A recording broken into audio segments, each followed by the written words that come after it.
You're listening to Head to Head, a Star Wars podcast. Two fans, two generations, all things Star Wars. Begins now. All right, well, hello, everybody. I'm Eric Vansel. And I'm Daryl Sanders. And as usual, we're your hosts for the show. And today, we bring the season finale. I mean, it might be the season finale now. It was supposed to be the series finale, but now we might just have to call it the season finale. But right. Obi Wan Kenobi. Oh, wow. You know, and the thing that I just noticed, which I don't understand why, is it still says episode 5. 5 up there. And I changed that. I hate that when that happens, but sometimes it does happen. I don't know. Maybe I can fix it while we're talking. Who knows? I doubt it, but what a bummer.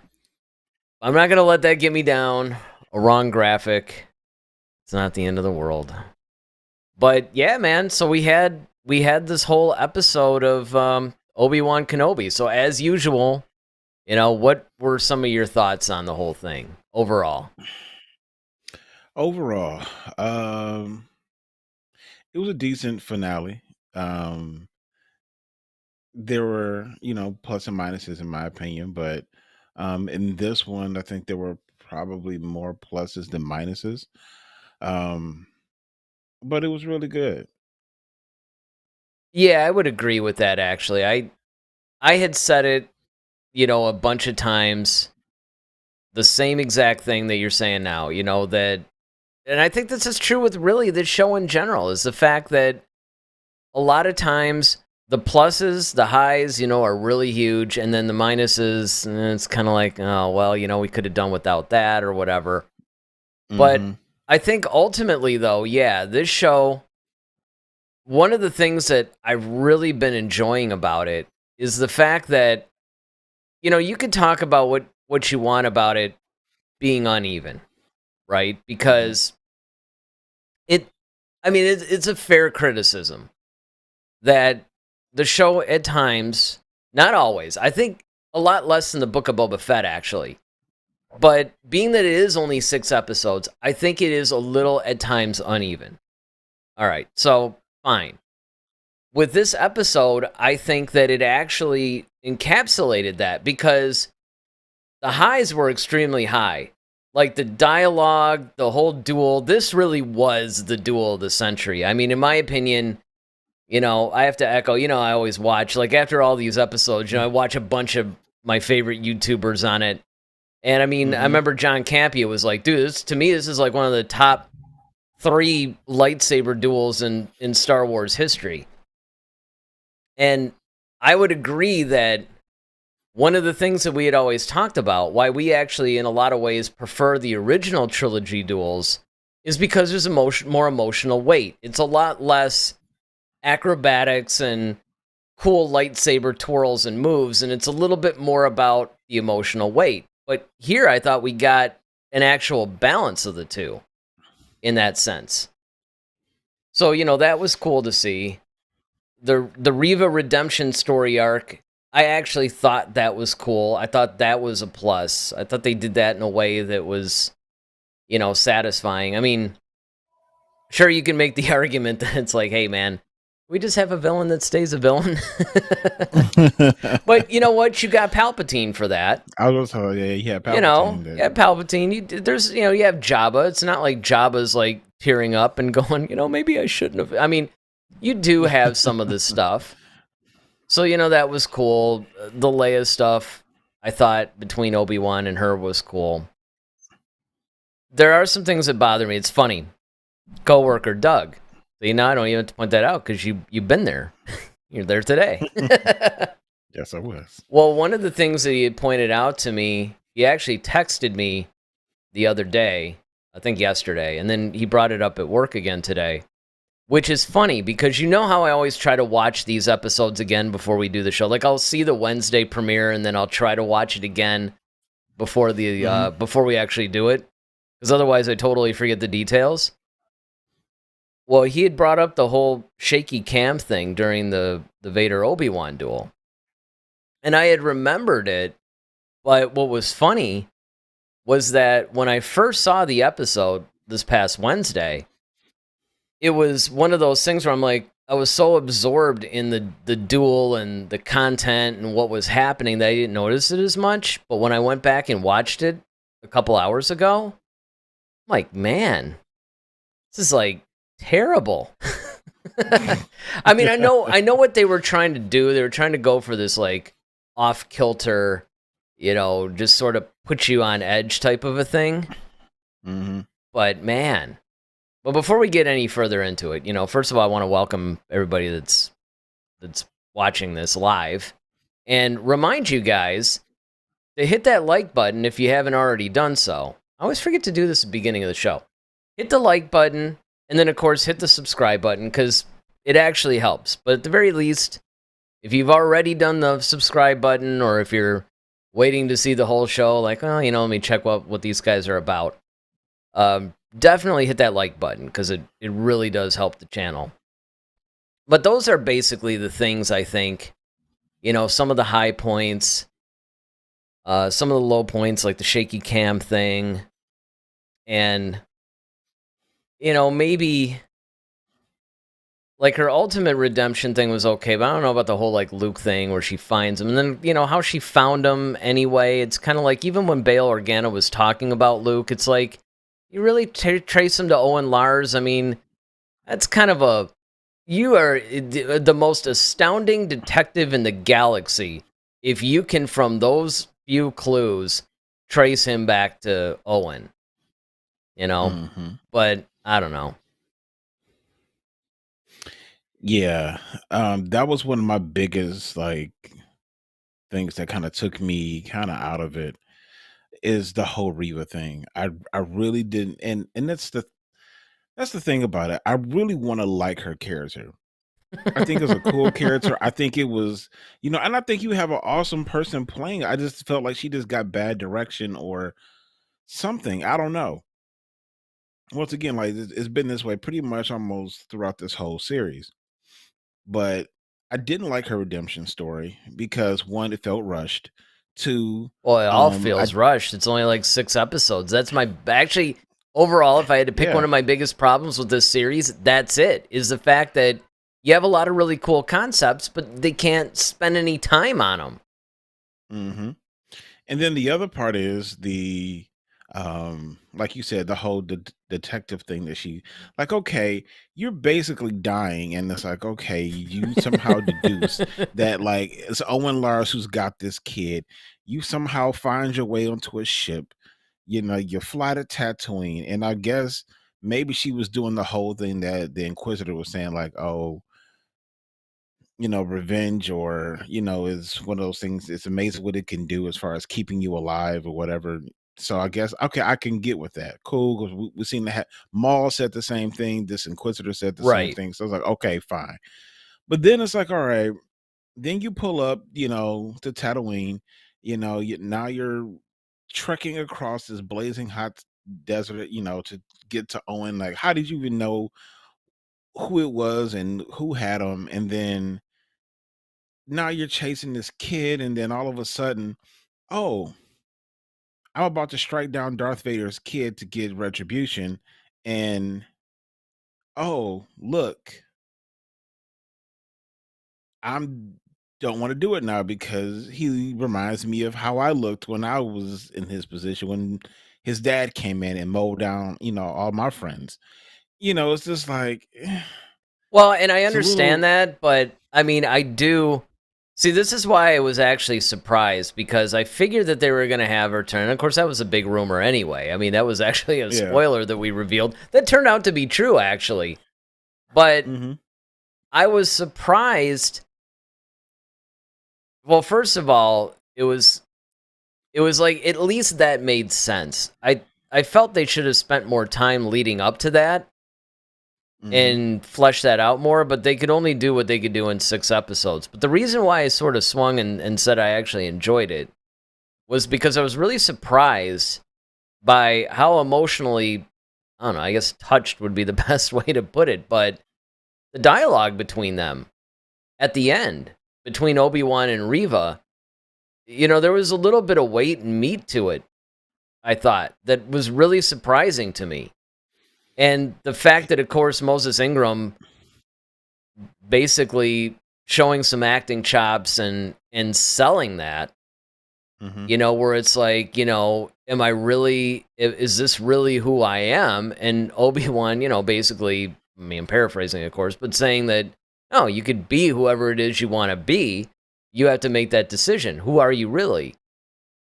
And, I think poignant would probably be the best way that I would describe that. That's what I actually thought. And I was surprised because, honestly, I thought it was going to be cheesy. I actually thought that they were maybe going to try to redeem her around the time that, she was like, no, I'm actually trying to get revenge on Vader and, oh, well, team up with me. And I mean, I think they even said something like that, like, I'll help you or whatever. And I started thinking maybe that was what was going to happen. But I do agree with you, though, that they probably should have maybe, because they knew they didn't have the kind of time that they needed to fully flesh it out. I don't know. I think they could have maybe handled it in a way that wouldn't have required that much setup and that much time. Possibly. I mean, here's my big thing too. Okay, so Reva's whole plan is to fly to Tatooine, find Vader's kid, and kill him. That was her plan. And I guess she felt like, oh, okay, this will ultimately hurt him. He doesn't even know he has a kid. That was my biggest issue. My biggest issue So is number like, one. Okay, how did so he you kill him? Well, how did she even know that was his kid? Well, that's number one. But then two is like, okay, you kill him, but it's like, okay, well, he doesn't know that. And then, well, maybe like, she thinks he's keeping a secret, though. But my thing is like, okay, well, but that would have been hilarious, though, if she had killed him. I mean, obviously she couldn't because but I mean, let's just say they decided to reboot the whole thing and they did kill him. And she was like, I killed your kid. And Vader's like, what are you talking about? I don't have any kids. I mean, that would have been priceless. Right. If she had done this whole thing and he's like, I don't know, you killed some farmer's kid. What do you... Right. Like, that's what I pay you to do. Like, really, I mean, if you really think about it, and that's what I'm saying. It's like, it just felt like, I don't so know. you did your job, in other words. Exactly. Like, well, okay, yeah, but at the same time, it's like, okay, because I think about it too. Like, what if she just didn't know? Like, what if she actually did kill Luke and she never knew that the relationship, Vader probably would have been mad at her, but it's like, well, dude, you send me out, I'm killing kids for like 10 years for you. Like, how am I supposed to know? But yeah, you didn't tell me you had any kids. Exactly. So I thought that was just kind of like weird and just. Well, and I mean, with the Chads, right? So we got Ronaldo and we got Dwight joining us. And so let me get to. Well, let me just get to everybody here because Okay. there's some stuff that actually pertains to what we're talking about. But let me get through Ronaldo's initial chats first. He was like, well, it wasn't perfect, meaning the episode, but I had fun with it. It was really cool. The fight was fantastic. And, of course, he brings up something that I was going to bring up later, but he was like, it was cool seeing Palpatine. That makeup really changes film to film. Well, here's the thing that you have to... Exactly. That's exactly what I was going to say. I keep trying to remind everybody of this fact because it is so... Like, a lot of the criticisms that this show is getting is largely due to the fact that it's on a television budget. It's not... it's not even... Like, The Mandalorian actually has more of a film budget. If you were to divide it up among the 6 or 10 or whatever episodes, you would see that. But, you're on a TV budget. I actually was impressed that the makeup was as good as it was, considering. It definitely shows that Deborah Chow and the gang really know how to, spread the money around. Like, they know what to spend the money on, and they know what they can maybe cheese out on, and maybe make some of these ships approaching and stuff look like a cutscene from a video game. But I can let that go as long as the content's there. So now we start to get into some of the Reva stuff. And Ronaldo says, I liked her ending, not the greatest thing ever, but really fun. And now we get to something that Dwight is saying that I think we need to kind of address, because it's talking about, well, how did she know and all this stuff. He says she met Owen, though, when she was in the city. And now that's true. Now, the only thing that I can say, and again, I think it's reaching, because once again, you know how we always do the whole, if you establish something in a film, you have to show it or whatever. Well, you could say something like, oh, she probably, like, you know, force mind probed him or something like that. But again, they didn't really indicate that. Yes, she met Owen in the city, but to her, he was just some farmer that seemed like he was a little bit rebellious and tough, and she took note of that. But that wouldn't necessarily lead to, oh yeah, you must be the one that's holding Vader's kid or something. But he says, I'm kind of skipping around here because they're chatting, and I'm trying to get to the stuff that's actually pertinent to what we're talking about. So then Dwight goes on to say, did she say after his son? I missed that, if so. I do keep hearing people saying that, but I don't remember her saying it. I remember she said something to the fact like I mean, of course, I won't say he has no loyalty to the Jedi. You know, the Jedi are scum and blah, blah, blah, blah. I think that she was talking about that one particular Jedi that they were looking for, that was hiding. I don't think... In the city, yes. Yeah, in the city, is that what you're talking about? Yeah, definitely in the city. That was the thing. She was... And of course, Owen really was hiding Obi-Wan, but she wasn't even really looking for Obi-Wan at that. I mean, she kind of was, but... But they had caught that one Jedi who fled, and now that Jedi was hiding. Which, of course, it was kind of nice, you know, to see the guy, what was his name? You know, the dude from the first or second episode, the guy that was pretending to be a Jedi, the con artist guy. Oh, yeah. It was nice to see him pop back up. But yeah, I seem to remember that as well. And as far as the whole, she's going after his kid or whatever, yeah, she did mention that in this episode, that it was Anakin Skywalker's kid or something like that. Because I don't remember the exact line, but I do remember thinking to myself, like, I had a feeling they were going to do this. Why did they do this? Why did they... It would have been better if she maybe just thought that kid was important to Obi-Wan. You know, or maybe it was Obi-Wan's kid. Well, here's another... And once again, it just makes it look stupid. Yeah, the show makes us so cranky sometimes. And I mean, what's funny is I love the show, but it does seem like if you watch all of our episodes, we do, let's just say we point out a lot of the errors. Yes, we definitely do. But here's my thing, though. It's like, okay, so let me get this straight.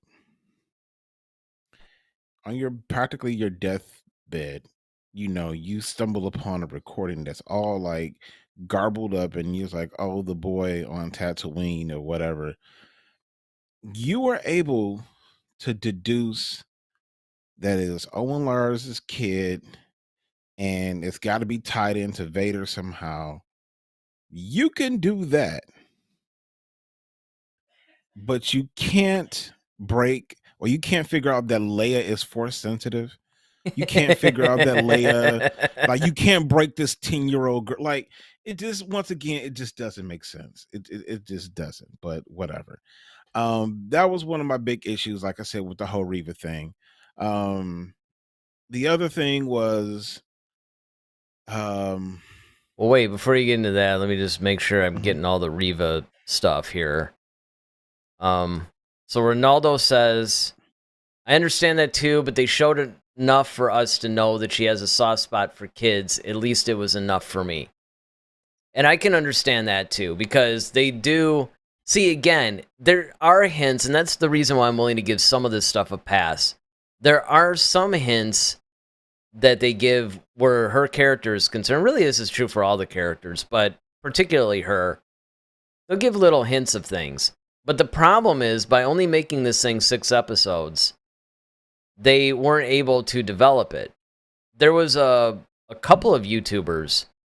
It's funny because you know how sometimes you'll watch another YouTuber talk about something, and you're like, wow, that's exactly what I was thinking too when I was watching it. Mm-hmm.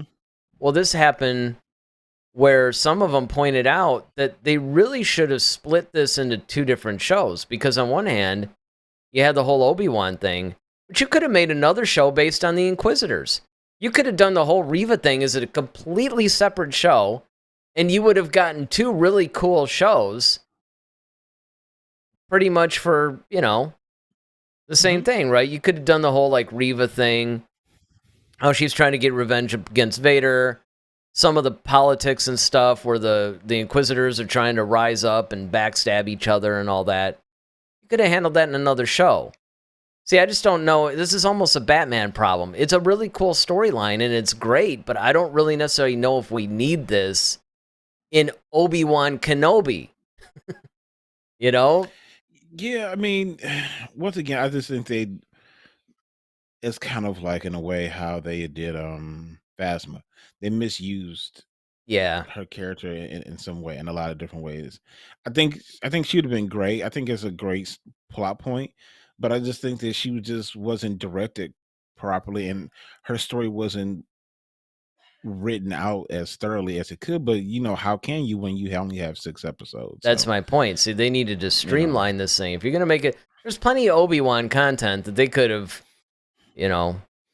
See, for this is, and one of the other main things that I, was kind of disappointed at is that I didn't get enough dialogue between Obi-Wan and Vader. Like, I felt like there Really? should have been more. I really thought that there Wow. should have been more. That Yeah, amazes because I me. mean, well, because I thought it okay, was you actually the had, perfect amount. well, I mean, you got this whole moment. You had the moment where it's like, okay, during the battle, and he slashed, his helmet, and you got, some meaty stuff there. But it's just, no, thank you. Hey man, that But was a great segue. And guys, we'll yeah, get to your chats, in a minute. We just gotta do a little bit more but discussion amongst ourselves. But feel free to keep them going, yeah, but my whole thing is like, okay, at the beginning of the duel, like they're just standing there, and then of course he does a typical, Obi-Wan pose. I got to do what I must, or something like that, and Well, I you mean, see, know, I thought that was cool because first Vader, he comes out of his ship, he kind of like marches up, and I thought it was really cool that, he's just kind of looking at Obi-Wan, and it's basically, okay, have you come to destroy me or what? Basically, it's like, what do you want? And that's when, of course, Obi-Wan does the whole, which, that was a little bit on the nose where he's kind of yeah, repeated. It's like, okay, see, to me, that line was a little bit too much. Let's shoehorn some fan service in there. exactly, That did not feel natural to me. I mean, I let it go, definitely. obviously, because I get it, but that one kind of killed a little bit of that moment because I thought that the setup was really cool when Vader's like, "Have you come to destroy me?" And of course, I mean, I have to say that during this whole duel, man, finally they show Obi-Wan's massive power and why he's always been one of the most respected Jedi because, dude, Yeah, he was yeah. just beating the snot out of Vader. I mean, it was like, whoa. I mean, because you knew it was going to happen. The second time around, though. Yeah. When the first time, I mean, Vader. Yeah, I Vader mean, he was doing better.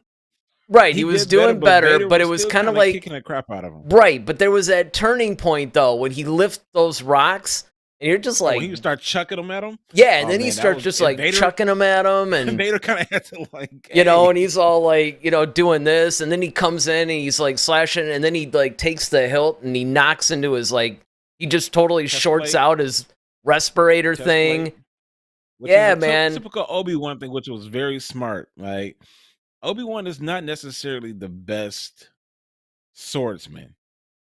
However, he's very cunning. Well, it's like you He's said, he's smart. more defensive.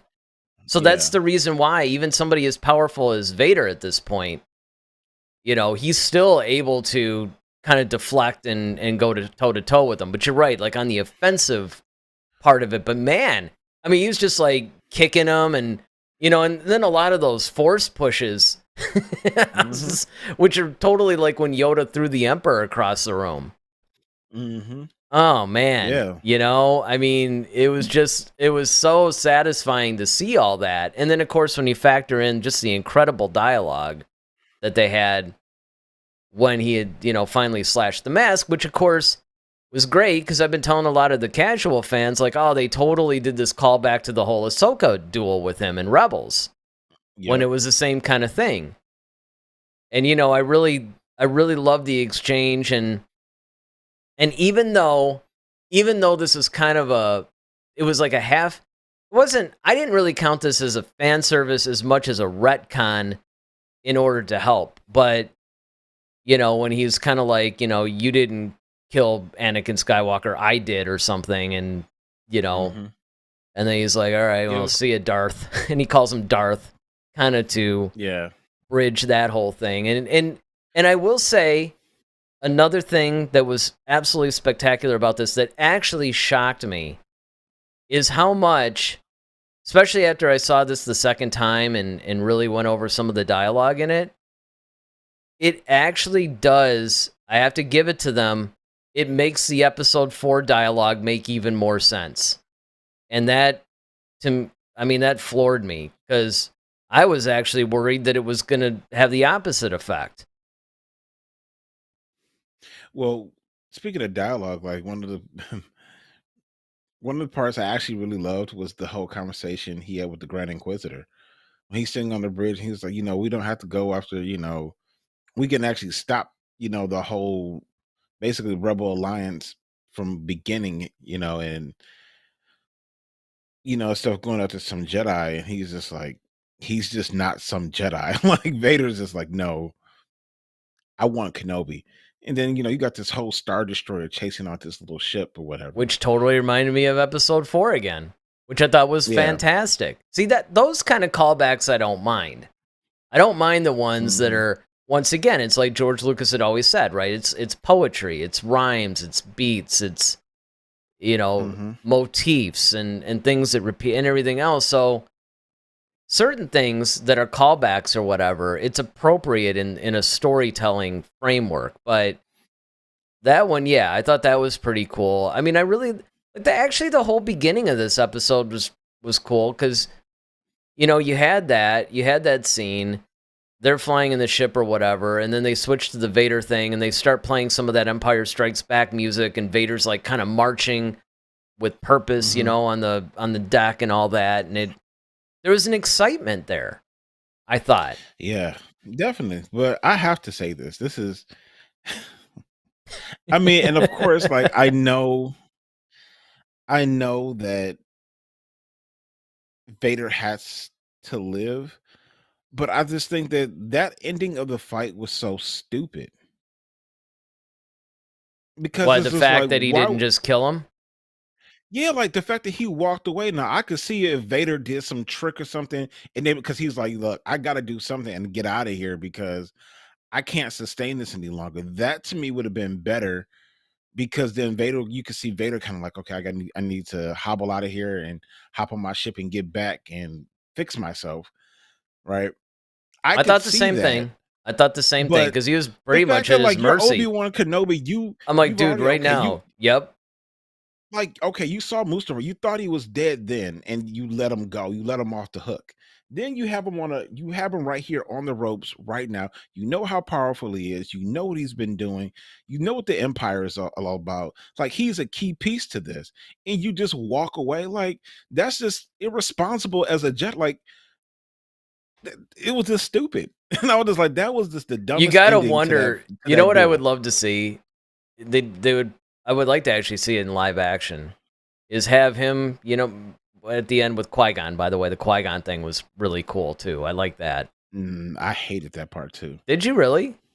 Oh my god, yes. Why? Because if I hated the Qui-Gon thing because it just felt like they shoehorned it in. They just had, and it's like, okay, the whole time I've been Yeah. waiting to see him, and it's just like, oh, at the very end he pops up while he's riding off, he's like, "Oh, I've always been here." Well, where are you when I needed all this? I'm like, this is Well, once but then again, it just again, felt stupid. I mean, I get it, but it was like sometimes I can overlook this stuff if in the story itself it makes some sense. And so let me preface this by saying there's the story that they should tell, and then there's the story they actually tell. So if I don't get hung up on the story that they should tell with Qui-Gon, I can almost hang with it because the whole idea, the whole overlying theme of this series actually is, in a way, it kind of mirrors Luke Skywalker in The Last Jedi. Just, he's not quite as grumpy about the Force. I mean, he definitely has a lot of different reasons. He basically did what Cal Kestis did. He's the character in Jedi Fallen Order, which there are rumors there might be a series for him, too. And as we know, he was actually played and motion captured by the kid that played the Joker. The Joker. Or like, what was his name in Gotham? Like Jerome. So there's rumors that he could come up too, but it was kind of like that to where you willingly cut yourself off from the Force so that way you're not detected and you're protecting. And of course, where Obi-Wan is concerned, this is even more important because if you think about it, he knows a lot. Now, granted, it's sort of like if he makes sure that he loses contact and all that, then, he doesn't know where any of the Jedi are. But the point is, in the overall theme of this thing, if they're actually making the point of, because he kept trying to reach Qui-Gon through the whole series. From episode 1 all the way on, he was trying to reach him, and it's almost like Qui-Gon, in his typical Qui-Gon fashion, is almost like, well, idiot, I was here the whole time. You just, you just weren't really connecting. On the other hand, well, see, where I think you're going, it's kind of like, if and this is a problem that I even had with the original trilogy in some ways, you guys are leaving an awful lot to chance. I mean, if you're really trying to be victorious against this Empire, maybe if I'm Qui-Gon, I might try a little harder to help Obi-Wan along. The fate of the galaxy is at stake. I'm thinking, you know what? Okay, Obi-Wan, he's not ready. Need to show him a little tough love. That's cool. But maybe I drop a few more hints. Well, and so to that point, to me would have been a better story device is him incrementally getting closer to Qui-Gon. Yep, that's what I thought let's too. Just say, okay, especially by the one when he's meditating, and he's just like, master or whatever, and he's trying to, like, I could even, if you just heard his voice, yep, like, Obi-Wan, and he's like, master's like, you have to, and kind of whispering kind of what he needs to do, but he's not being able to make that full, connection, like you said. And then by the end of this thing, it's like, okay, like, I knew you would pull through, your training is complete now. Like, to me, that would have been a little bit more like, okay, we see him struggling, we see him kind of come back, and we see the development of, of Qui-Gon start to come into fruition. Like, but just the fact that it's like, okay, it's all said and done with, and he's not even trying. It's just he just pops up out of nowhere and just like, hey man, what's going on? Like, yes and no. I think that was here's why I think they did it the way that they did it, because that would have actually, even though I have to say that in a lot of ways I agree with what you just said, because I thought the same thing actually. But I started to reverse that, because not that Star Wars has ever shied away from the cliche, so don't get me wrong, but it would have been a cliched thing to do. I like the fact, in a way, that Obi-Wan's trying to reach and there's nothing.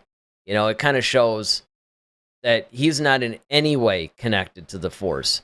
I mean, look at how much he had to struggle just to simply, either move something. Like, he's trying to practice. He can't even do that. I mean, the simplest things that younglings can start to do, he still couldn't do. And the idea is that okay, you see him after his duel with Vader. He's reconnected in a massive way. And that was one of the things I also love, too, is when Vader uttered the line, your strength is returned, but, your weakness is still weak. You're still weak, and that's why you're going to always lose or whatever. So there's a little bit of that, and I think that the payoff is that Qui-Gon is finally there, fully formed. It's like, okay, cool. So I mean, again, and I think that they could have handled that a little differently if they had done 8 to 10 episodes. Mm-hmm. It was, again, I think that the show, if I had to pick one thing, it suffers from the Batman problem. They're trying to cram too much into, this really small incremental thing. And I think that that's where it comes from. And again, just like some of the things that we've discussed tonight, you basically have a situation where the weaknesses of this show are really due to the brevity of the show. Mm-hmm. All right, so let's get some more chats in here. These chats are always fun. I'll go back to some of these other ones. And Ronaldo basically is echoing this sentiment, although this is way earlier in the chat. He says, a number of episodes is my biggest problem with this. We needed more time with these characters, especially the new ones. Now, we've been focusing on Reva, but that's a good point. There were a lot of new characters that were introduced. Now, some of them, like O'Shea Jackson's character, I thought, okay, that's enough. Yeah.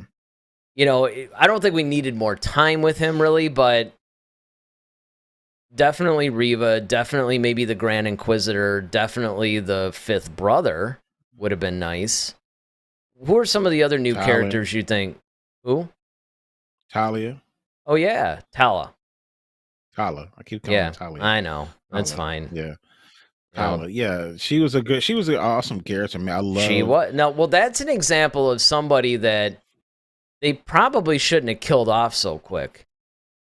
She gave us a lot in a short period of time, though, and I'll give them that. Like, as far as we got her story, pretty much like, okay, why she's doing what she's doing. We got,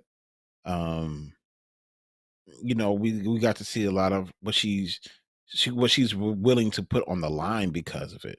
Like she's putting herself out there, and she's really all in. And I really did enjoy her character. I wish we would have gotten more of her, but sure.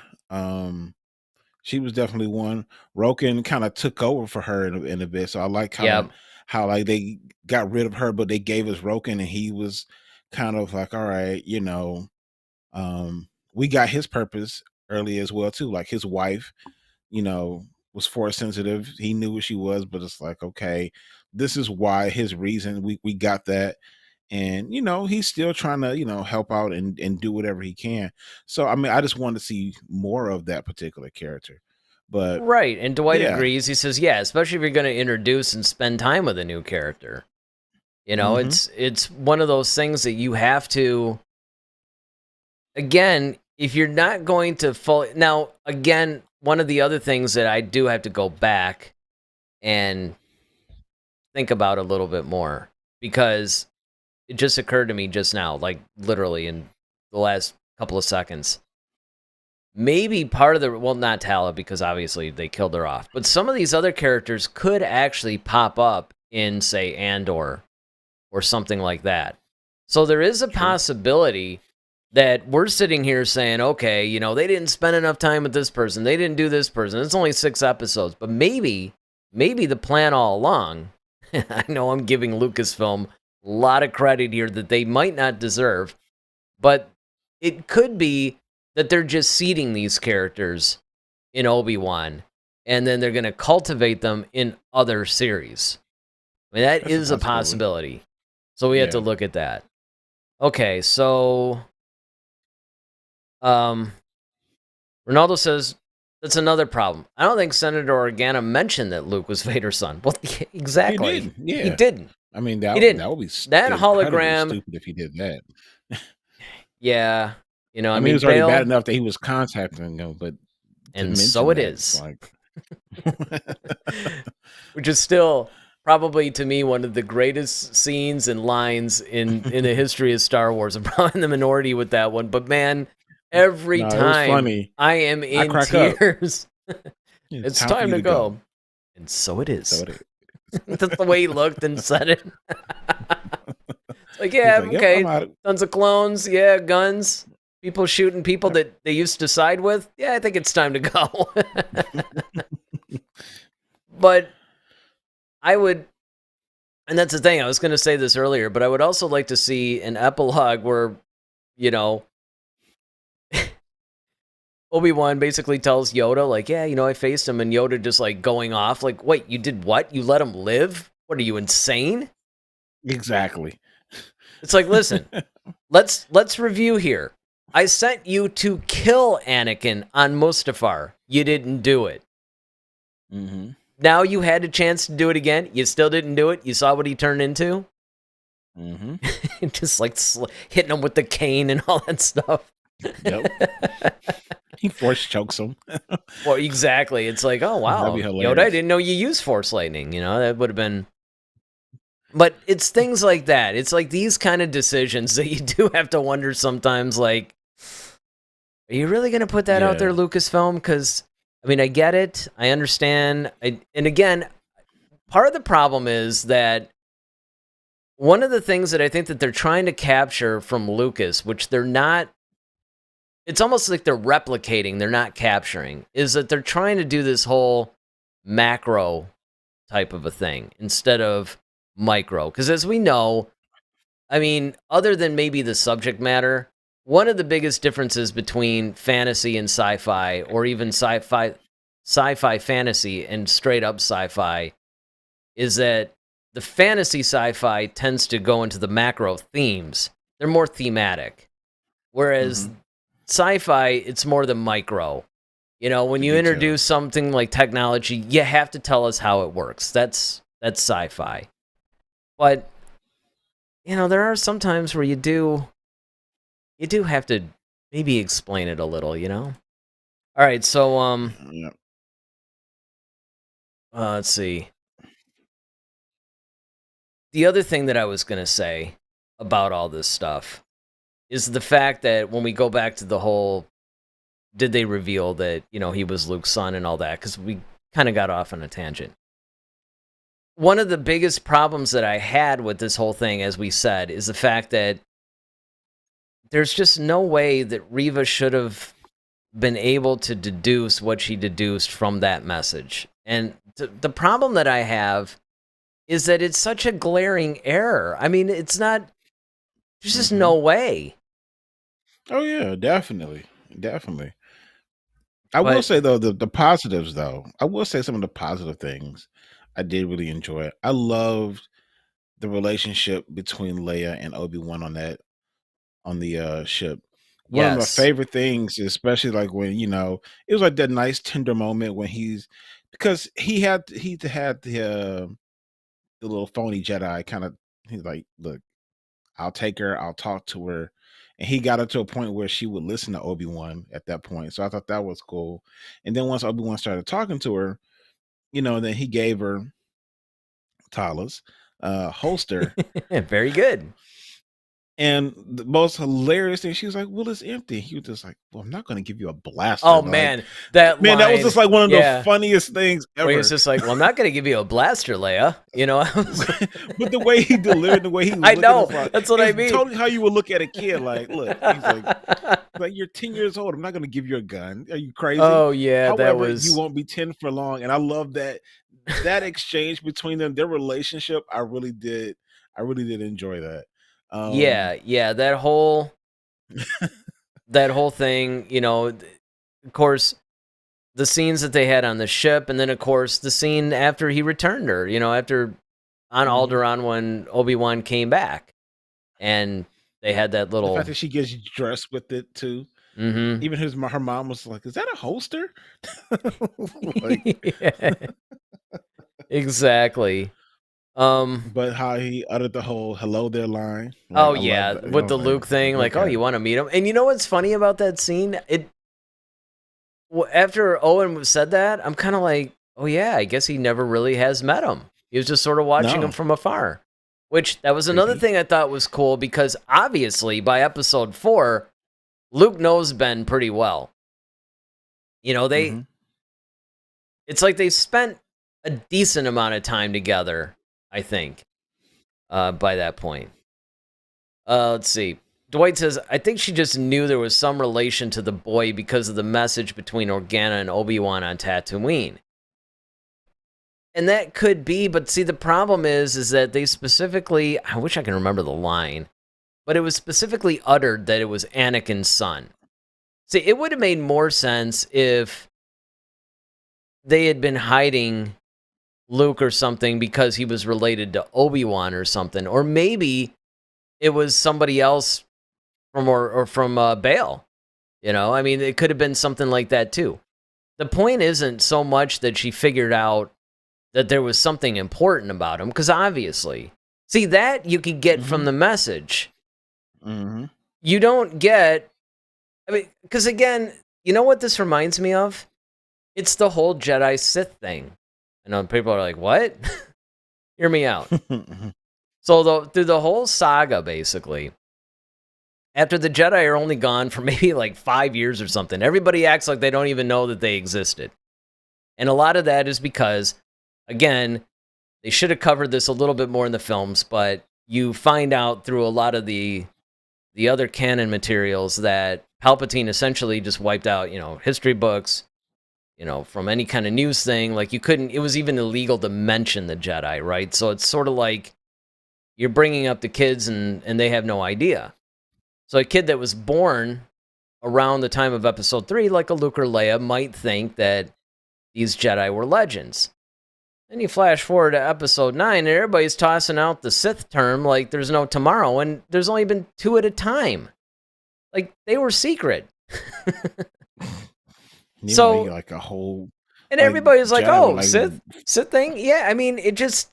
And even during that whole trilogy, right, the sequel trilogy, everybody's like, oh, the Jedi, the legend, it's all true. It's like, but yet Sith, oh yeah, Sith language, Sith this, holocron. I mean, everybody's like, oh, the Sith are back. It's like, really? Really? That still, obviously, bothers me, right? Well, you know, Sith happens. So that's kind of what this whole thing reminded me of. And where was I going with this? What was I even mentioning? Because I said it was kind of like that. It was basically... We're talking about the whole Bail and the message. Yeah. Well, oh, yeah, I know where I was going with this. So, much like that, during the original trilogy, it's sort of like Vader goes and he researches, like, hey, this kid that blew up the Death Star, number one, I want to know who it is that actually blew this thing up, and 2, you know, I sense the Force with this kid. I kind of want to know more about him. Oh, wait, he's my kid. Big revelation. Okay, go back to Obi-Wan, like 10 years. It's like everybody on the planet suddenly knows that. First, everybody knows that Anakin is Vader all of a sudden. You know, and then you get past that, and it's like, you've got all these random people now finding out that Luke is Anakin's kid, and I mean, I guess the only retcon that you could do on that is, well, no wonder they just said, hey, you might as well keep his name Skywalker. Everybody knows anyway. Well, I will say this, like, I mean, you could definitely tell that Luke was important because, one, the fact that Bail was mentioning this boy more so than his own daughter, yeah, whom they had, you know, it's kind of like, okay, well, what is this? Well, maybe he just always wanted a son, you know? I mean, and he just kind of like, man, I got a girl, and, you know, that's kind of sucks. Yeah, but that's not a reason to send an urgent message, man. You know, you send that. It depends on how bad you really want, you know, I mean... Maybe he's like an intergalactic. While you're out, pick up some milk in a male boy or something. Maybe he's a pedophile. Maybe Chris Hansen pops out, and, you know. I've been watching a lot of those old To Catch a Predator things on YouTube, dude. It's hilarious. Good to see Bail comes in. Oh, why don't you have a seat over there? Take your hands out of your pockets, please. Yeah, what are you doing? Nothing good. Nothing good. But no, I mean, there's a lot of positives though. Like there really are a lot of positives to like this particular episode. Like I said, the duel obviously was like amazing. It was really good, minus the shaky camera moves. But I was really impressed because I was really going to see like, okay, how are they going to make this, one, the fight of the century, two, okay, how are you going to redeem Obi-Wan's terrible fighting from I the just last battle? I just have So to say, man, I think that the funniest thing in the world was when we had seen was it the first or second episode when he fought him the first time? that was the third one. Oh yeah, you're right. It was the third one. Mm-hmm. Yeah, that's right. Because 1 and 2 came out the same day. That's why. So I'm almost looking at 3 as like the second airing, But man, when you're kind of like, I don't know, man, that wasn't exactly the duel of the century. I'm thinking they got to do something else. Yeah, they gotta fight again because that was. I mean, I almost want to rewatch that because the way that you said it and everything was just cracking me up. Because I mean, of course, I thought the same thing. And, you knew by that thing that it's like, okay, I hope not. But then again, it is Kathleen Kennedy, so that's exactly. And I was going to bring that up. I'm like, she's twisted enough to actually think that would be. What are you talking about? But yeah, this was. I was like, okay. Yeah, exactly. And it had, like I said, it had the emotional weight to it. I mean, the fact that that Vader thing move that he did when he like made the ground like pretty much like an earthquake. Oh man, yeah, I was just like, I mean, again, dude. I mean, I have to say, like overall, because I'm gonna wrap some of this stuff in this as well, where some of the things that I liked overall about the series, not just this episode. One of them is that we finally get to see Vader with his true, powerful Force powers. And Obi Wan too, for that matter. Once he finally reconnects, you're just like, I mean, man, when I rewatched that signal, yeah, he's good. Exactly. He went from 1 bar to 3 bars. He's but that's the kind of thing. And again, this is the kind of thing that they do correctly, where they're giving us what we had wanted and what we hoped for. And I think that really, if they had just trimmed some of the fat, there's a lot of things we didn't need. Like what episode was that? Was it the 4th one, or where it was just basically like you had that terrible interrogation scene between Reva and Leia, and that's the one you were talking about too. Where exactly, it's kind of like, okay, you're gonna have this Batman level detective work going on, and yet you can't even sense that Leia's Force sensitive. Like, forget how powerful she actually is. Not even Force sensitive. She is the daughter of Anakin. She's the granddaughter of the Force. Of your boss. Like, you can't sense that at all. Right. You've been there the whole time. And you know what? I'm just going to leave it at that. Yeah. Ronaldo says there's a theory out there that says that all 6 episodes are homages to the first 6 movies. When you look at the plot of every episode, it's very possible. Well, let's see. Now you're going to force me to remember the plot of every episode. So Phantom Menace, episode 1. Kinda. Because, episode 1 was really more about Obi-Wan pretty much being at the most down, the most down in his life. In episode 1, The Phantom Menace, I guess if you wanted to correlate that to Anakin being, he's a slave, he's... I don't know, I think that's reaching. Attack of the Clones for episode 2. Yeah, I think the whole thing's actually reaching when I'm just like thinking in my head of all the episodes. I don't see it. Yeah. Yeah, I don't. You might have to put that in the comments and kind of go into detail about that, Ronaldo. Yeah. Yeah. Ronaldo also says, I thought this episode's dialogue is one of the best we've had in Star Wars. I mean, for a lot of it, I would probably agree with that upon the second viewing. It hit me as really good dialogue when I saw it the first time, but when I watched it again, that's when I started to feel that way a little bit. That not all of it, mind you, but a lot of it Because one of the things that I will give the whole Obi-Wan series credit for is the fact that, and you alluded to this, by the way, it's gone back to a little bit more grounded, realistic dialogue, kind of like the original trilogy. You know, Mhm. it felt less like acting and more like real conversations. Yeah, And I think that that's one of the things that made the original trilogy so special. absolutely. Let's see. Ronaldo Um, also says, you have something? You oh almost no, sound good. like you're okay. He says Obi-Wan lifting those rocks was spectacular. Yes, it was. Yeah, it kind of that. That's the only thing that reminded me of was Ray, Yep. like when she did it at the end of Rise of Skywalker. Mm-hmm. I guess that's like your final or something. You know, Right. Now, well, it's always you've some rocks. that's like the last level of rock certification for the Jedi or something. It's Well, yeah, crazy. Yoda had him do it, and Yeah, but that actually was a good callback. That reminded me of the same thing.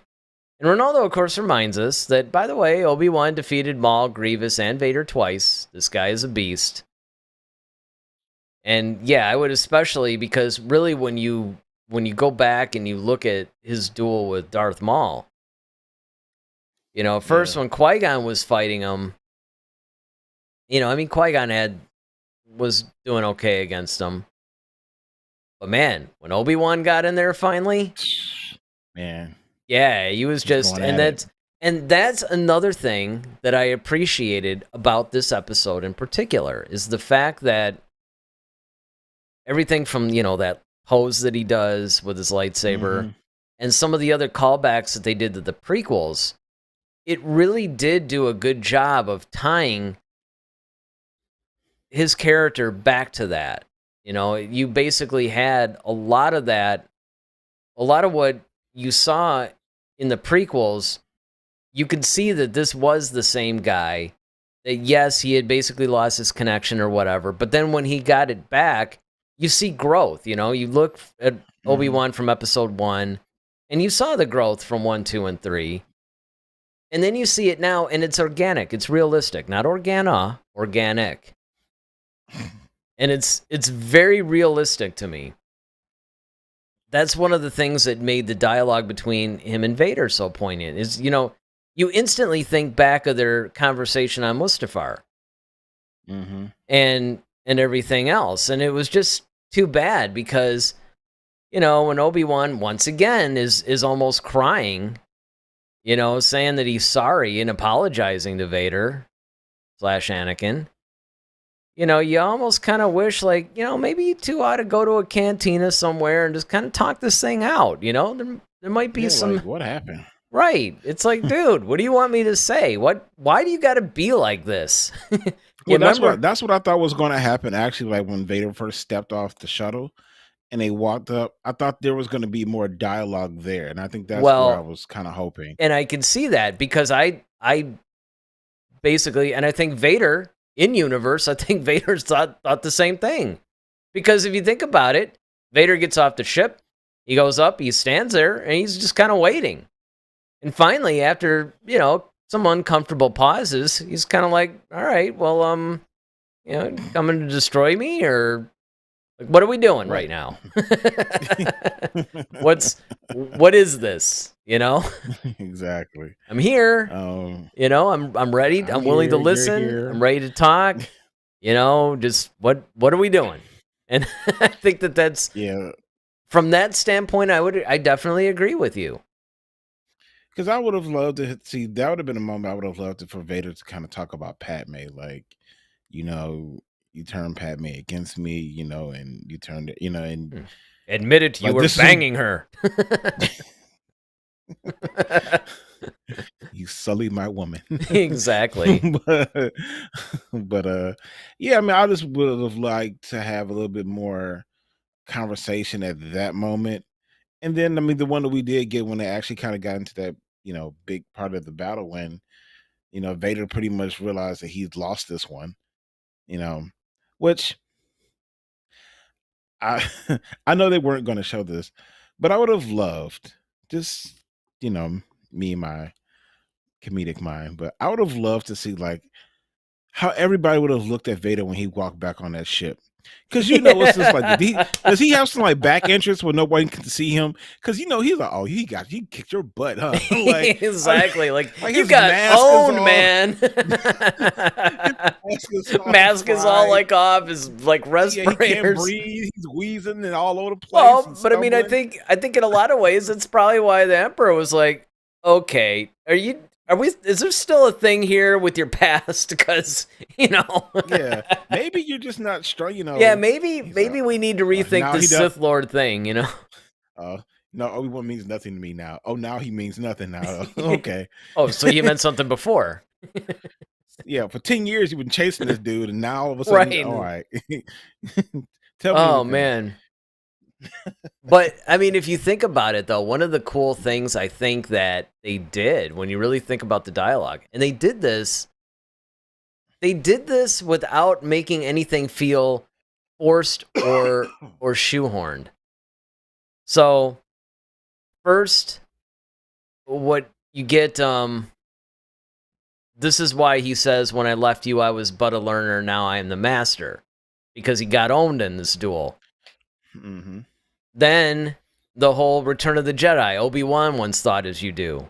You don't know the power of the dark side. Well, that's when Obi-Wan was trying to appeal to him and be like, look, I'm sorry, can we, I mean, what's cool about what they did while it actually felt very natural and very much an organic conversation, is they went back and they answered a lot of the dialogue that we get in episodes 4 and 6. Particularly, it also kind of makes me wonder, though, like thinking back of the original trilogy.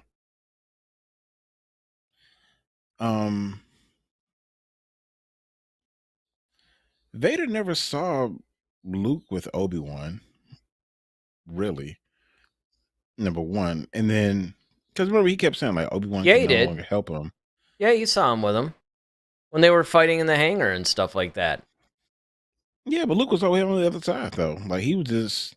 Well, like... and, one of the things... Because speaking of that scene, I'm glad you brought that scene up, because I might have actually forgotten to mention this. I saw this in a meme that I thought was really cool. Credit work to me. I didn't just notice this. I'm not that perceptive now. But one of the things...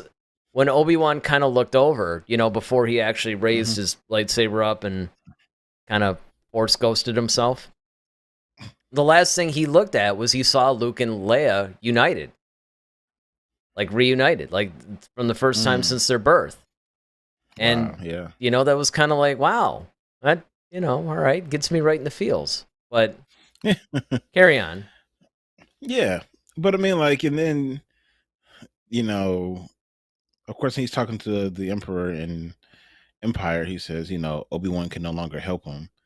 And then, of course, then you get to Return of the Jedi. It's like, well, Obi-Wan has taught you well. Well, no, that was an Empire. He said, you learn to control your fear. By the way, that meme, I think that one I sent you, where it's like, if you look, Luke Skywalker's up. Yeah, he says Obi-Wan has taught you well, and if you look, Luke has the high ground. I'm like, no way. It's like, all right. No lava here, though, buddy. Exactly. Don't Obi-Wan me. But, I mean, I think that, and so the question probably is, how does he know that it was Obi-Wan that trained him? Yeah, because it's like, it seems like he knew that Obi-Wan still was teaching him, and it's like, did he ever think that, okay, Obi-Wan has been appearing to Luke again? Well, yeah, because one of the things that had happened, and they dealt with this a little bit more in the actual novelization of the original trilogy, but pretty much he knew that Luke had spent time with Obi-Wan. He ascertained that just from the whole episode 4 thing. And one of the things that I'm sure Vader actually had to pay attention to is when, the whole, if you strike me down, I'll become more powerful than you possibly imagine. Now, of course, at first, Vader could have been like, yeah, okay, whatever. like this is basically somebody talking tough or whatever. But the fact that he just disappeared, because you and I joked about that all the time. Like, did he go back to Vader or the Emperor going, hey, yeah, so I went to cut him in half, I tried to maul him a little bit there, and it just disappeared. Just disappeared. You ever see that? You know what that's all about? Should we be worried about this? And actually what's interesting is in the first draft of Return of the Jedi, when it was still Revenge of the Jedi, one of the things that was really interesting, and there's a YouTube video somewhere on it, where somebody got a hold of the original script. Lucas's original script for that had a vastly different ending. That Obi-Wan's ghost and Yoda's ghost was actually going to come and fight with Luke. And Yoda and the Emperor were going to have like this little exchange. I mean, it was actually... The ending that we got, I thought was really good, but once you actually hear this other ending, you're like, yeah, I would have liked to have seen this one. This could have been cool. All right, so back to these chats. Ronaldo says, I think it made the point of view stuff better. I never really thought about it, but that's true. I thought that was one of the weakest points of Return of the Jedi, but now it totally makes sense. And again, yeah, that's what they're doing. They're trying to fill in some plot holes. Because at first, when you do that, well, from a certain point of view, Darth Vader did kill Anakin, right? Mm-hmm. And you could say, yes, okay, that was basically George Lucas sort of changed his mind, because you all have to remember there's the real reasons behind this stuff. And the reality is that Darth Vader and Anakin Skywalker were not originally written as the same person. Right. The way that Obi-Wan said it in episode 4 was originally the way that Lucas had written it. But then somewhere along the line of writing Empire Strikes Back, he changed his mind. So you have a plot hole there. At least Lucas, to his credit, because he could have left it alone, but he addressed it. And, he kind of, if you think about it, that kind of fits into Obi-Wan's personality. But what was cool... Yeah, I actually like that. I like the fact that Obi-Wan did it that way. Sure. That's a total Obi-Wan thing to do. True. But I mean, I like the fact that he actually did it that way, because it's one of those, like, it's the truth as you need to know it right now. It's almost like when you're talking to a child. Yeah. Like, you kind of tell a kid what they need to know at that particular age, and when they're older, I can fully explain to you what that really means. Yeah, but once again, this it's this concept. is the answer I have to give you. Right. It's a concept versus the detail, and but what I liked, though, is the fact that this episode, you find that even though that is the explanation, and that's a good explanation, what Obi-Wan was really doing was basically saying it from Anakin's own words. Mm-hmm. And in a way, I think it's kind of cool. You almost wonder if Anakin actually meant to do this or not, because this would have actually been almost a merciful act on Anakin's part, which of course I can't imagine at this point. But when he was basically like, I'm not your failure or something like that, it's almost like he's releasing Obi-Wan of that weight and that guilt, which I thought was a really interesting, especially the second time I watched this. And again, I admittedly skimmed through a lot of it. I just watched because I didn't have time to watch the whole thing. So I went through all the main parts, and that piece of dialogue really stuck with me, because it was an interesting thing. Because if he was really trying to turn the knife a little bit, you almost think he would have said the opposite,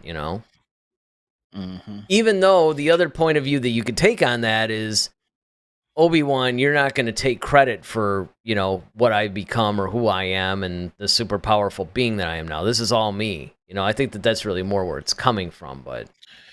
Well, especially because, in the first battle, he says, I am what you made me. Yeah, right. So and I think that ties in. Yeah, it makes sense. So Ronaldo says, I love seeing Qui-Gon. I literally jumped when he appeared. I would have liked to have seen that. He said, actually, yes, Jedi always disappear when you need them. They love to do that, especially Force ghosts. And this is kind of interesting, too, because I really didn't think about it, but he said Vader's smile was really creepy, and I loved it. And then he goes on to say, which this is a good point, too. Imagine if Qui-Gon said, hey, how's Anakin's training going? Like, that would have been great if Force Ghosts couldn't, like, maybe Qui-Gon didn't master it enough to actually see current events. It's like, yeah, how's it all going, man? You guys doing good? You're friends? You're you getting along what okay? Rank is he now? Yeah, right. Yeah, right now we're going over the dark side unit of our training. Yep, he's got his black belt. Yeah, exactly. Yeah, he's still tinkering with machines. Yep. Mm-hmm. Yep. Mm-hmm. So then Ronaldo says, Obi-Wan saying goodbye to Leia was beautiful. Both scenes in the ship and Alderaan. It made me emotional, and the way you mentioned her parents was great. Yeah, I see, again, that was just really wonderful writing, and this is an example of a high point in this series. Mm-hmm. And I think it's really important. I mean, one of the things that is kind of cool is a lot of the low points don't necessarily ruin canon, but the high points definitely strengthen it. And thank goodness it's not the opposite. Ronaldo goes on to say, when Obi-Wan said, hello there, I imagine Luke saying, General Kenobi, and bring up 4 arms. General Kenobi. Exactly. It's like, Luke, you got kind of a cough over there, buddy. You all right? Right. And then, of course, Ronaldo says, well, the Sith have a better marketing department. Okay, so now we get to Dwight. Dwight says, Organa mentions only Luke because a message was about if Obi-Wan and Leia was caught, which is why he would head to Tatooine in case Luke was discovered. Yeah, but here's the thing. The only problem that I have with that, I mean, I get that, and you could say, okay, this is Bail kind of freaking out about his daughter being kidnapped, and, you know, he hasn't heard anything, and he's kind of freaking out. You might make a bad decision.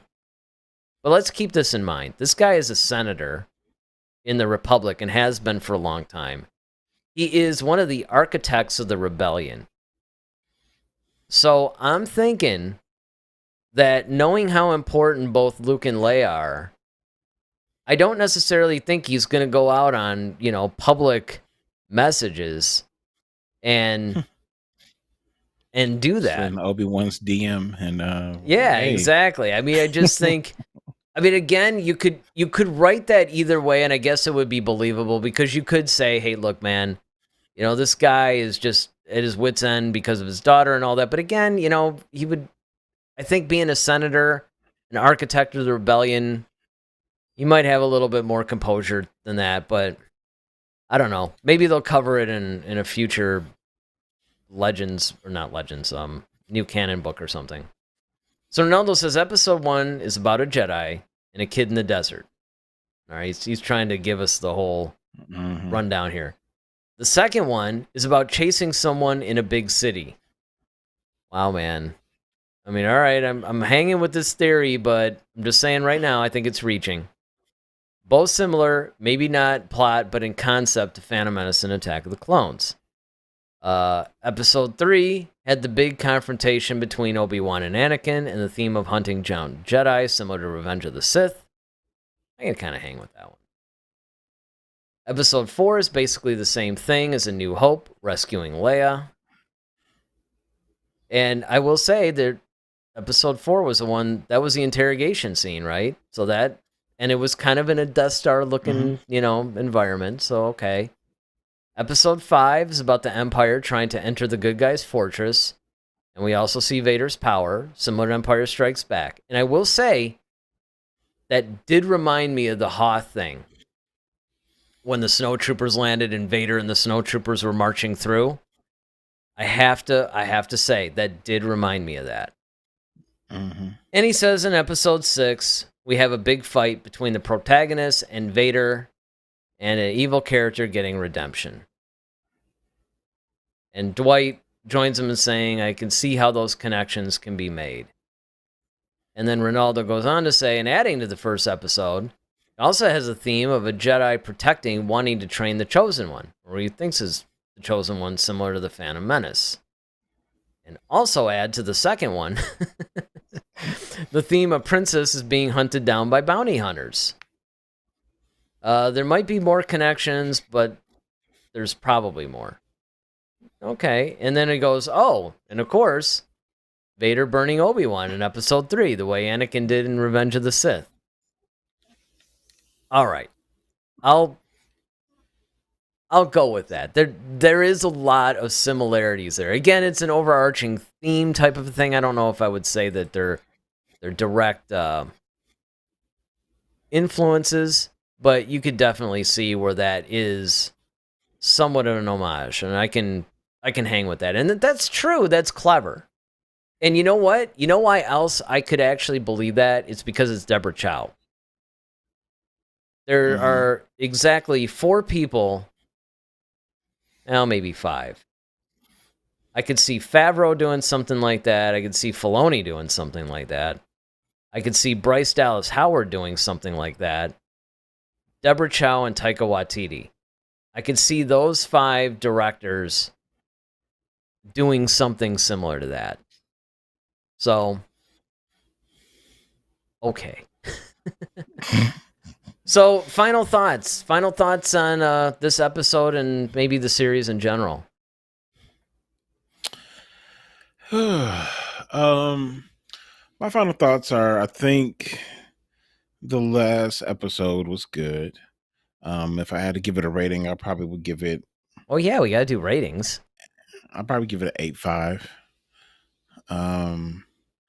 I think, and all them, and it probably would have gotten a higher rating if it wasn't for the Reva part. I think that is, No, actually, I agree with you on that. I would also, I could have gone a 9, but I like 8.5. I like the 8.5 because it's almost like the high points were just amazing, but there was just enough wrong with it that even knocking it down to a 9 is probably not enough. But knocking it down to an 8 might be punishing it unfairly. Perhaps it feels it's being treated unfairly.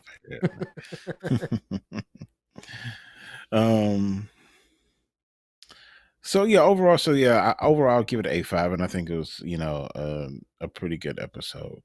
The series in totality, I would say at this point, overall, I would give the series an 8. Once again, for the same reasons you just said, the high points were very high. Episode 1 was very good. Episode 3, amazing. 4 left me lacking. 5 was really good. Had some moments there, but the highs kind of outweigh those. And so I would honestly give the whole series an 8. I think that for a character like Obi-Wan, if you're going to delve into this character, I wanted more of him, in the sense of what is he feeling internally, like where is his struggles. I mean, we know what he's struggling with because we know the story, but just where he is mentally. Why did he decide to cut himself off? The struggle of him kind of trying to learn how to come back. I wanted to see more of that. So there were some things that were missing, but there were also some really good moments. So like I said, overall, I'd give the entire series an 8. Yeah, I mean, I think I would, I mean, not to wuss out here, but I would just agree with pretty much your sentiments, right? Because I think that is the problem. ultimately, if I had to pick one problem with the show, it's that the show is called Obi Wan Kenobi. I wanted to see more Obi Wan Kenobi. Mm. And it's not that we didn't see more of him, he was in every episode. But again, I think that the Inquisitor storyline was really compelling. I wanted to see more of that. The problem is, I would have preferred that Reva and the Inquisitors, which sounds like a band, maybe that band from Visions, right? To perform for. Oh my God! Hey, and I mean, I don't know. Season 2, 2023. Get ready. You Ronaldo. Exactly. I don't understand. He has to work again today. But or technical problems. You start just like kind of cutting out stuff and then just blipping out. I don't know, guys. He has another problem. But overall, yeah. I think that they could have actually split those into 2 different series, and I would have liked to have seen that. Now, obviously, there's been talk about a season 2 of Obi-Wan. So, before I continue on with any of my thoughts here, what are you thinking about that? Do you want to see a season 2? And if so, or even if not or whatever, what do you think what could we expect from it? See. Oh, here it comes. I opened, look, a can of worms, everybody. I think they once again painted themselves into another corner, by calling this, like, if you're going to call this a limited series, you better know that it's going to be a limited series and know why, so like you have to leave it. And I think because the characters, the actors who play these characters want to do more, and that's great. And I wish they could, but at this point it's like, okay, you kind of promised us like this whole wrap up of Obi-Wan's story for this. And you, in some ways, you underdelivered. Because now after the battle, like how do you follow that up? You know what I'm saying? Like after that big battle between him and Obi-Wan, like what do you follow that with? Well, here's my problem. Especially if you're talking about Obi-Wan, like, okay, no, you can, right. Yeah. Well, ahead, I mean, here's what I'll say about it, right? So yeah, there's a part of me that would like to see a season 2 because I would like to see the continuing adventures of these characters with these particular actors. However, what I would like to see, though, if they do that, obviously they can have Vader and Obi-Wan, meet up again. They would just have to go on separate. So maybe you take the 3 main characters, right? Reva, Obi-Wan, and Vader. And you're telling these parallel stories, mostly Obi-Wan, because it's his show, maybe Obi-Wan and Vader. And you can sort of see how they're all progressing. And then, this is especially true with Obi-Wan and Vader. You could do these parallel stories, and obviously that can then pretty much culminate when they meet again in episode 4. Honestly, here's what I would rather see. I think this would be a way to fix a lot of the problems from the series. Let Obi-Wan be Obi-Wan, like one and done. You've left Reva alive and redeemed. So if her whole thing is like, okay, Obi-Wan I would rather see like, okay, maybe Obi-Wan kind of teaching her and kind of filling in gaps in her training from the light side. And Reva just has her own missions and trying to stop Vader. Yeah, I can see that. She's no longer an Inquisitor. Sure. She's like, you know what? I don't want to, I don't want to be you. I've always hated you anyway. Let me let me just figure out like, okay, maybe the light side is the better way to deal with you. Maybe I never got a chance to finish this side. So let me kind of learn more about this side and let me try to stop you. And I would rather see that because that would be more compelling because now we can delve more into like Reva, the things that she's done on being an Inquisitor versus, what she was taught by Yoda, maybe as a youngling. We could see that. We can see her growth as a character. Like, okay, now dealing with the galaxy, because everybody knew her as an inquisitor. Now she's coming around as a good person. Everybody's like, well, See, people were and once fearing her, that and is now what we you're a never good person. got. Yep. That would be more, like I said, that would be more compelling. That would be more, engaging and a better story, because now we have a person because we've never really gotten a chance to see that. When Right. Vader turned to the good side, or so to speak, or redeemed, he died. And so did Kylo. And so did Kylo. So we never got to see a person go from evil or bad to good, and then have to deal with the ramifications or the reputation that they've put out there, and now they got to try to change that. To me, that would be a compelling story. Oh, and yeah. and See, then now she's that, still trying to go right. hunt Vader, but hunt Vader for the right reasons now, not because of her own personal revenge, but she's like, you know what, this is best for the galaxy. I know the Empire because I was really deep into it, so she can recruit certain people. They might not trust her initially. She has to earn their trust to kind of go up against the Empire, and she still ends up, of course, losing. Let's say she takes out the Inquisitors. Like, let's say she's systematically like, okay, let me take out Fifth Brother, let me take out all the Inquisitors. And she does that because she's growing in her power. And her last thing's like, okay, now I got to go for the big kahuna. Let me take out Vader. Well, but the and thing she still is, loses. But she can't. Now you can explain why they're all gone by A New Hope. Well, kind of.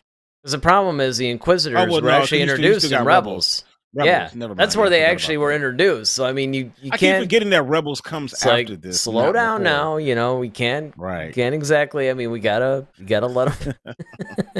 But what you could do is you can have them. You can still have her take out some of them, right? I mean, yeah.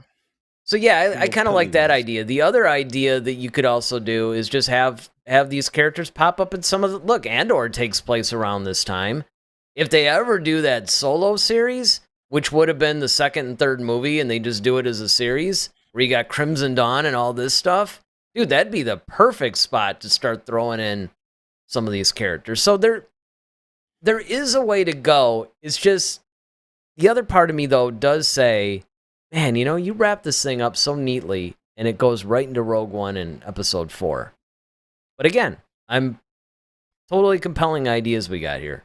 Ronaldo says, overall, really enjoyed the show. Not perfect, but it was fun. When I revisit the prequels, I'll also watch Obi-Wan to have a bigger story. 7.5 out of 10, and I would like to see a second season. All right. And then he says, did you see that the original screenwriter said he pitched this as a trilogy? Yeah, it was originally supposed to be. Yeah, I didn't see anything recent on that, but yeah, that was something that at first when this whole thing broke, I don't know, like in 2016 or 17 or whenever it was. Yeah, when they started talking about it, it was around the same time that they were talking about the Boba Fett movie and all that.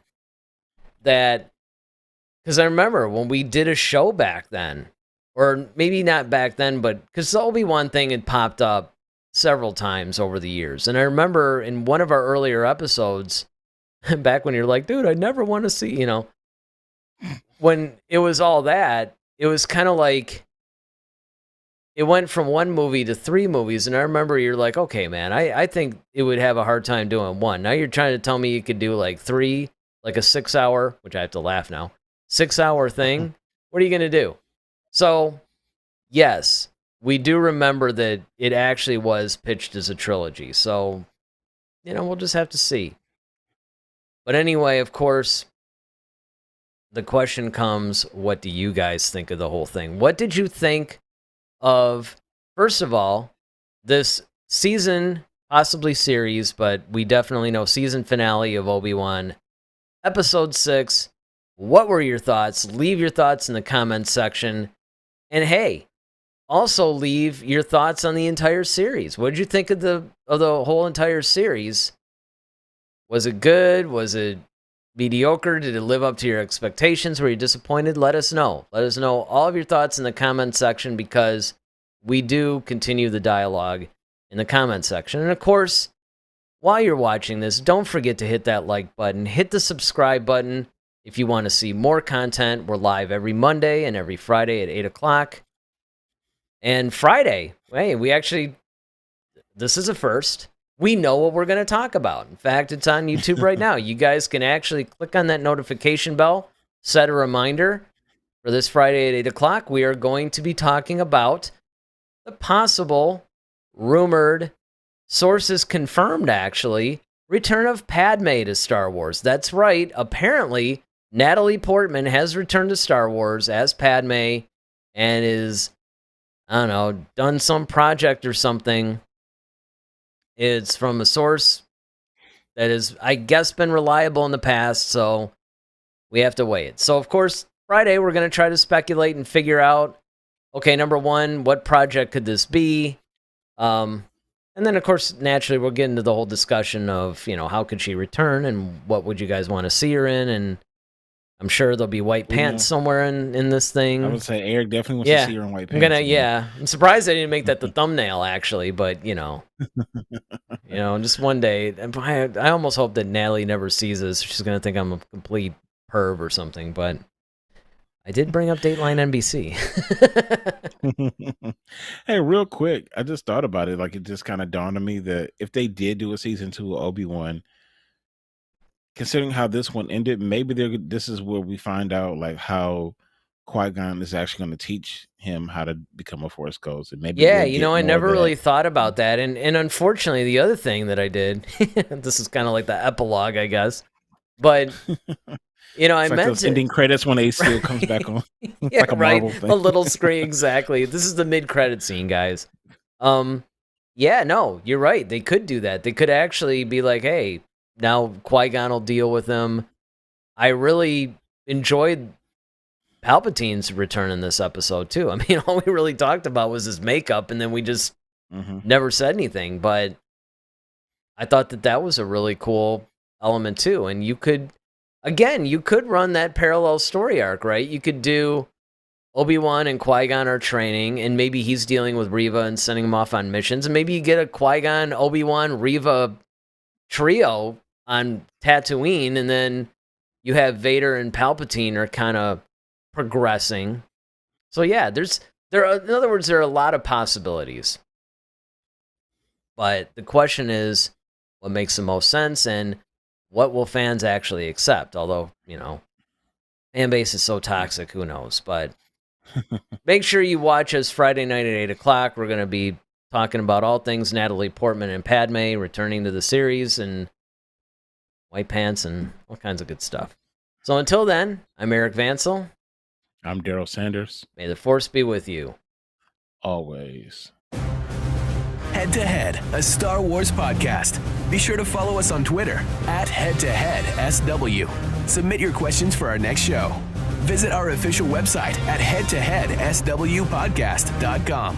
Until next time, may the Force be with you, always.